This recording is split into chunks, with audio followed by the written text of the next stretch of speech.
अस्सलाम वालेकुम मेरे दोस्तों सज्जनों और बेलियो। मैं हूँ इज़हार अहमद और वेलकम करता हूँ आपको किचन गार्डनिंग चैनल पर। और उम्मीद भी रखता हूँ कि आप सब लोग खैरियत से होंगे, फिटफाट होंगे, अच्छे अच्छे से कामों में खूब अच्छे से बिजी होंगे। आज मैं बात करने वाला हूँ कैक्टस और सैकुलेंट की किस तरह केयर की जाए और इनको कौन से मौसम में लगाना सबसे अच्छा रहता है और इनकी प्रोपोगेशन हम किस तरह कर सकते हैं। मतलब एक पौधे से कितने सारे पौधे किस तरह बनाए जा सकते हैं। मेरे पास काफ़ी वैरायटी है सैकुलेंट की और कैक्टस की भी, लेकिन मुझे हर स्पीशी की हर नस्ल का नाम नहीं आता। इनमें से कुछ होंगे जिनके नाम मुझे आते हैं। ये रहा कैक्टस। ये कोरल कैक्टस के नाम से मशहूर होता है। जिस तरह कोरल मतलब एक समंदर के अंदर एक पत्थर होता है, वो इस तरह अपनी ग्रोथ बढ़ाता है, कुछ इसी अंदाज में ये भी बढ़ा रहा है, इसलिए इसका नाम कोरल कैक्टस है। ये बहुत ही इजी टू ग्रो पौधे होते हैं। कैक्टस और सैकुलेंट बहुत ही आसानी से ग्रोथ करने वाले पौधे हैं, लेकिन इनको ओवर वाटरिंग अच्छी नहीं लगती। और ये है एक सैकुलेंट प्लांट जिसका नाम है एचिवेरिया। ये एचिवेरिया की ही कोई नस्ल है। और ये फूलों वाला, जिस तरह गुलाब का फूल खिला हो, ये भी एचिवेरिया की एक फैमिली से है। लेकिन इसका राइट नेम क्या है ये मैं नहीं जानता। लेकिन मुझे इनकी केयर के बारे में अच्छे से पता चल चुका है, क्योंकि 1 साल हो गया जब मैं इनको लेकर आया था। और 1 साल के अंदर बहुत कुछ मैंने सीखा भी। मतलब बहुत से पौधे मेरे मरे भी और बहुत से मैंने खुद से प्रोपोगेट भी किए। इनकी ग्रोथ वेजिटेटेड भी होती है, मतलब खुद से ही ये मल्टीप्लाई भी होते रहते हैं। जिस तरह आप ये देख सकते हैं, ये छोटे छोटे से फूल आपको दिख रहे हैं, ये बेसिकली जब इनके पत्ते झड़ जाते हैं और गिर जाते हैं मिट्टी के ऊपर, तो वहीं से रूटिंग भी अपनी शुरू कर लेते हैं। इसको बोलते हैं वेजिटेटेड ग्रोथ, मतलब कुदरती तरीके से ग्रोथ बढ़ती है जो। तो ये बहुत आसानी से ग्रोथ भी कर लेते हैं। लेकिन इनकी केयर ये करना पड़ती है कि इनको ज़्यादा पानी ना दिया जाए और ना ही ज़्यादा खाद दी जाए। इनको ऑर्गेनिक मैटर बहुत ही बुरा लगता है, मतलब ज़्यादा कंपोस्ट, गाय का गोबर या कोई खाद इनकी ग्रोथ को स्लो कर देती है। और ये भी एक सेकुलेंट प्लांट है जो बहुत ही ईजी टू ग्रो है। ये करीब मेरे पास 2 साल हो गए। इसको मैंने लगाया हुआ है कोकोनट हस्क के अंदर।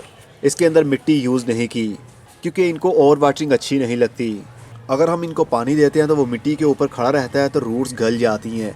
इसलिए ऐसी सोइल यूज़ करना पड़ती है जो वेल ड्रेनेज हो। फोरी से पानी दिया और फोरी से नीचे ड्रेन भी हो गया। और कोकोनट हस्क के पीस यूज़ करने से, मतलब कोकोनट के बाल यूज़ करने से, उसके पीसेस यूज़ करने से पानी उनके अंदर काफ़ी देर तक होल्ड रहता है, लेकिन रूट्स को एकदम से नहीं मिलता। इसलिए कोकोनट हस्क यूज़ किया जा सकता है सैकुलेंट प्लांट्स के लिए, लेकिन हर सैकुलेंट प्लांट के लिए कोकोनट हस्क यूज़ नहीं भी किया जाता। जिस तरह एचिवेरिया, अगर इसके अंदर कोकोनट हस्क हम यूज़ करते हैं तो इनकी रूट्स गल जाती हैं, क्योंकि ओनली कोकोनट हस्क यूज़ करने से एयर पॉकेट्स बन जाते हैं, हवा की वेंटिलेशन होती रहती है मिट्टी में, मतलब इस सॉइल में। तो एचिवेरिया को ऐसी मिट्टी पसंद है जो थोड़ी सी हार्ड हो और जिसका वेट भी हो, क्योंकि इनके पत्तों का खुद का काफ़ी वेट बढ़ जाता है। ये आप देख सकते हैं, ये एक साइड पर झुक रहा है क्योंकि इसके पत्तों के अंदर काफ़ी मॉइस्चर होता है। और इनकी जो स्टेम होती हैं वो बहुत नाजुक होती हैं, मतलब लकड़ी नहीं बनती हैं। इसलिए इनको ऐसी मिट्टी के अंदर लगाएं जिनका वेट भी हो और ड्रेनेज भी अच्छा हो। कोशिश ये किया करें कि कैक्टस और सैकुलेंट को मिट्टी के गमलों के अंदर लगाया जाए और उनके अंदर मिट्टी ही यूज़ की जाए, ना कि कंपोस्ट या गाय का गोबर। इनको चिकनी मिट्टी के अंदर भी ग्रो किया जाए तो ग्रो हो सकते हैं, लेकिन चिकनी मिट्टी के अंदर जब हम पानी देते हैं तो वो बहुत देर तक वेट रहता है, मतलब सोइल वेट रहती है, जिसकी वजह से इनकी रूट्स गलना शुरू हो जाती हैं। इसलिए सैंडी सॉइल यूज़ करना इनके लिए सबसे बेस्ट रहता है। ये दोनों ही बिल्कुल लो मेंटेनेंस प्लांट है, लेकिन सकुलेंट प्लांट को ज़्यादा गर्मी अच्छी नहीं लगती, गर्म लू अच्छी नहीं लगती। इनके पत्ते झुलसने लगते हैं, मुरझाने लगते हैं। जैसे ही ठंडक के दिन आते हैं तो इनके पत्तों के अंदर एक अजीब सा मॉइस्चर पैदा होने लगता है, जो हर पत्ते को मोटा करता जाता है और उनका कलर भी डार्क हो जाता है। और ये सर्दी के दिनों में खूब अच्छे से ग्रोथ करते हैं। ये ट्रॉपिकल एरिया में बहुत ही आसानी से ग्रोथ करते रहते हैं, लेकिन यहाँ पाकिस्तान में, इंडिया में, बांग्लादेश में जब गर्मी पड़ती है तो बहुत ही कमाल की गर्मी पड़ती है। ऐसे में इनके पत्ते झुलसने लगते हैं और समटाइम तो पौधों की स्टेम भी गल जाती हैं गर्मी की वजह से।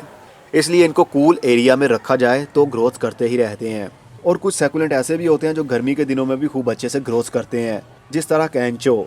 ये क्लेंचो पत्थर चट की फैमिली से ही है, लेकिन इसको लाल रंग के फूल लगते हैं और किसी को ऑरेंज कलर के भी। अभी मुझे मालूम नहीं है मैंने कटिंग्स किसकी लगाई थी, आई थिंक ये ऑरेंज कलर की ही लगाई थी मैंने। मतलब उनको ऑरेंज कलर के फूल लगेंगे और सर्दी के दिनों में लगेंगे। जनवरी से फरवरी के महीने में सभी कैलेंचो पौधों को फूल लगना शुरू हो जाते हैं। इनको क्राइसोला प्लांट भी बोलते हैं, कोई क्राइसोला बोलता है, कोई क्राइसुला बोलता है। ये 12 महीने ग्रोथ करने वाले पौधे हैं, लेकिन फूल सिर्फ सर्दी के दिनों में लगते हैं। और ये भी एक सैकुलेंट प्लांट है जिनके पत्तों का रंग डार्क होने लगता है, मतलब रेड होने लगता है जब इसको हम धूप में रखते हैं। तो ये मैं 6 पौधे लेकर आया था पिछले साल, लेकिन मेरे पास अब 3 बच पाए। और अब इन 3 पौधों से मैंने काफ़ी कुछ सीखा भी कि इनको कैसी मिट्टी चाहिए, इनको कितना पानी चाहिए और कितनी धूप चाहिए। फर्स्ट बार में जो हम पौधा ले आते हैं घर में, उसकी केयर करना बहुत ही मुश्किल होता है जब तक कि हमें प्रॉपर पता ना हो कि इसको कैसा क्लाइमेट अच्छा लगता है। इन सभी को बहुत कम पानी की ज़रूरत होती है और इनको ज़्यादा ऑर्गेनिक खाद भी नहीं देनी, ना केमिकली खाद देनी है, ना ज़्यादा ऑर्गेनिक खाद देनी है।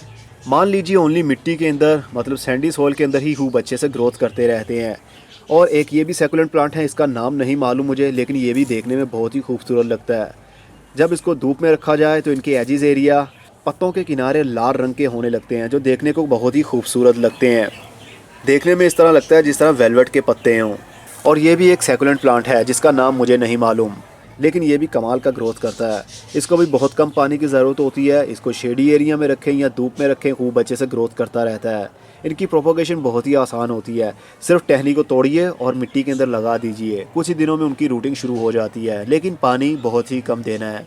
और ये वाला सैकुलेंट प्लांट, इसका एक पत्ता तोड़िए और जैसे ही वो नीचे गिर जाता है तो वो वहीं से अपनी रूटिंग भी शुरू कर देता है। ये देख सकते हैं आप, ये पत्ता नीचे गिरा और इसने वहीं से अपनी शूटिंग भी शुरू कर ली, मतलब एक और पौधा बन रहा है।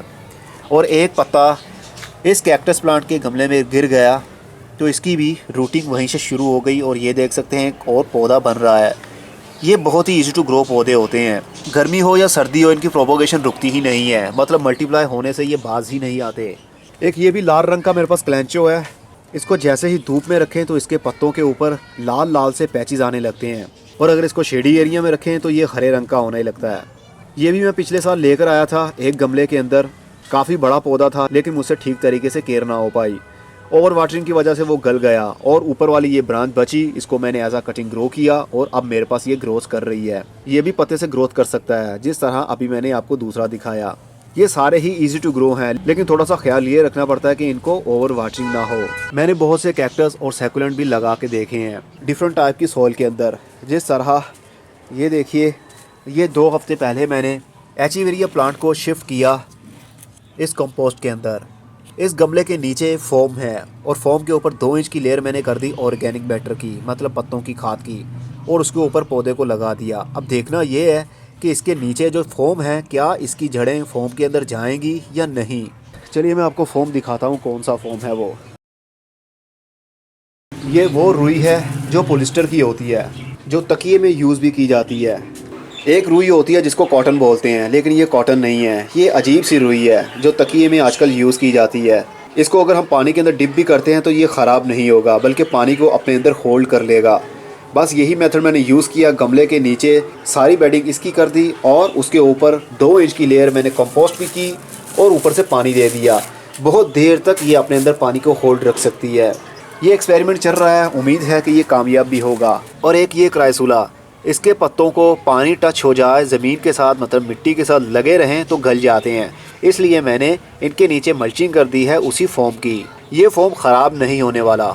ये देखिए, ये भी एचीवेरिया है। ये तीनों एचीवेरिया प्लांट हैं, लेकिन इन तीनों के नाम अलग अलग हैं। ये देखिए, एक छोटे से प्लास्टिक के गमले के अंदर लगाया हुआ एक फूल खिला हुआ, बहुत खूबसूरत लगता है, लेकिन इसको बहुत ही कम पानी की ज़रूरत है। इसको मैंने ओनली कोकोपीट और कोकोनट हस्क के अंदर ग्रो किया हुआ है और ये अच्छे से ग्रोथ भी कर रहा है। इसको जैसे ही हम ज़्यादा पानी देने लगेंगे तो इसकी स्टेम ढीली पड़ जाएंगी, लटकने लगेंगी और एक टाइम आएगा ये पौधा मुरझा जाएगा। इसलिए जितना हो सके कम इसको पानी दें और ख़ुद से ही पत्ता तोड़िए। जिस तरह ये पत्ता है, इसको तोड़िए। ये पत्ता तोड़ा और सिंपल मिट्टी के ऊपर आपने रख दिया। इसको मिट्टी के अंदर दबाने की भी ज़रूरत नहीं होती, तो ये कुछ ही दिनों में अपनी रूटिंग वहीं से शुरू कर लेता है। जिस तरह के ये वाले आप देख रहे हैं, ये तीनों पत्तों से ही ग्रोथ कर रहे हैं। और जब इनकी ग्रोथ बढ़ने लगती है तो जो मदर प्लांट होता है, जो पत्ता बड़े वाला होता है, जहाँ से इसकी शूटिंग शुरू हुई होती है, वो गलना शुरू हो जाता है और आखिरकार वो मर जाता है। तो उसकी जगह पर दूसरे ग्रोथ कर लेते हैं। अब बात कर लेते हैं कुछ सेकुलेंट प्लांट की, जिसका नाम है बेबी सनरोज़। बेबी सनरोज़ भी सर्दी के दिनों में खूब अच्छे से ग्रोथ करता है। इसको लाल रंग के फूल भी लगते हैं। इसके ऊपर भी मैंने एक्सपेरिमेंट किए, लेकिन जो एक्सपेरिमेंट का रिज़ल्ट मैंने पाया वो ये था कि इसको बहुत ही कम पानी की ज़रूरत है। इतना कम पानी के कंप्लीट सॉइल ड्राई भी हो जाए तो भी इसको कोई प्रॉब्लम नहीं होती। हल्की सी सॉइल मॉइस्ट रहेगी तो इसकी ग्रोथ रुक जाएगी, इसके पत्ते जलना शुरू हो जाएंगे, मतलब गलना शुरू हो जाते हैं। इसलिए जितनी इनको, ये देख सकते हैं, ड्राई सॉइल ऑफ़र करेंगे तो इनकी ग्रोथ अच्छे से चलती रहेगी। आप देख सकते हैं कितनी ज़बरदस्त इसकी ग्रोथ चल रही है। इसको फुल धूप में रखें तो ग्रोथ कमाल की रहती है। अगर इसको शेडी एरिया में रखते हैं तो भी चलेगा, लेकिन अगर आप धूप में रखते हैं इसको और पानी भी ज़्यादा देते हैं तो ये कुछ ही दिनों में गल जाएगा, क्योंकि धूप में रखने की वजह से हीट का लेवल इंक्रीज़ होता है और साथ में अगर पानी होगा तो मिट्टी और भी गर्म हो जाएगी, जिसकी वजह से पत्ते गलना शुरू हो जाते हैं। शेडी एरिया में ओवर वाटरिंग हो जाए तो बर्दाश्त कर सकते हैं, लेकिन धूप में ओवर वाटरिंग हो ये बर्दाश्त नहीं कर सकते। ये छोटी छोटी बातें होती हैं जो नोट करना पड़ती हैं, और एक टाइम आता है कि आपको भी खूब अच्छे से पता चल जाता है कि क्या गलती करनी चाहिए और क्या नहीं। होपफुली अभी तक के लिए आपको पता चल गया होगा सैकुलेंट प्लांट की केयर और कैक्टस प्लांट की केयर। ये सभी इजी टू ग्रो हैं, लेकिन मुझे बहुत ज़्यादा अच्छे नहीं लगते कैक्टस प्लांट, क्योंकि अभी मुझे कंप्लीट इनसे प्यार नहीं हुआ। अगर मुझे कंप्लीट इनसे प्यार हो गया तो मुझे हर पौधे के नाम के बारे में भी पता चल जाएगा और उसकी केयर के बारे में भी। लेकिन फ़िलहाल के लिए जितना मेरे पास नॉलेज था मैंने आप लोगों के साथ शेयर किया। एचिवेरिया के ऊपर और क्राइसुला के ऊपर मेरी पहले भी एक वीडियो है पिछले साल की। वीडियो के ऊपर लिंक आ रहा है, इसके ऊपर क्लिक करेंगे तो आपको वो वीडियो देखने में मिलेगी। उस वीडियो में मैंने बताया है कि पत्ते के थ्रू किस तरह आप पौधे को बना सकते हैं, मतलब उसकी रूटिंग किस तरह शुरू करवा सकते हैं। अब मैं चलता हूँ, अगली वीडियो में फिर किसी नई इन्फॉर्मेशन के साथ मिलेंगे। तब तक के लिए good bye, see you and tata, और अपना बहुत सा ख्याल रखिएगा।